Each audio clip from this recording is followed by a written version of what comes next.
Much, Linda, and Jaime Klein is back with us now. Boy, the demand out there is really amazing for this. It really is.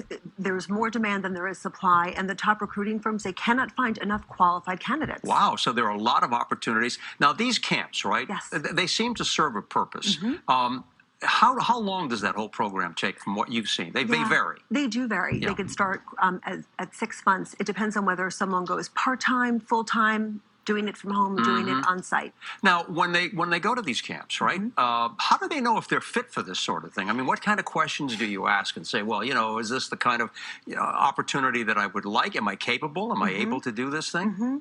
I think it's important before someone dives in that they think through if they have the right skill set or the mindset to build that skill set, right? It's really all about the agility, the problem solving, the desire to really collaborate with coworkers. So if you're built like that, and also the culture, a fast-paced culture with a growth mindset. Right. Can someone help out? I mean, if you're trying to determine that, like you go to someone and say, well, do I have the skills for it? You may think you do, but you don't really know. I think a lot of the boot camps have people who can kind of give you the overview. Many of them now actually provide you with a career coach who can help you. So when you do graduate, they can help you think of what organization you'd be a match for. So when they get out of the boot camp, right, and they're looking for a job, you say there's a high demand, right? Yes. What's the success rate like when they do finish this program? The success rate is high. What I'm seeing, though, is that for mid-professional folks, it could take a teensy bit longer.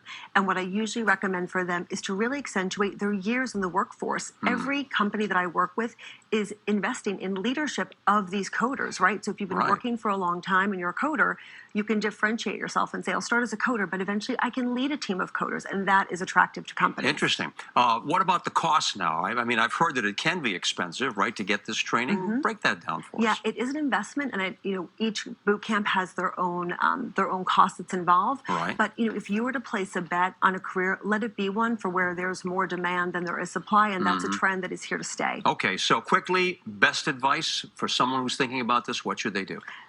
Make sure that you do your research. Find a boot camp that has strong starting salaries when you graduate, a great alumni network, and lastly, a career coach to help you land when you're done with the program. All good information. Jaime Klein, thank you so much for being here today. Okay, all good things to people.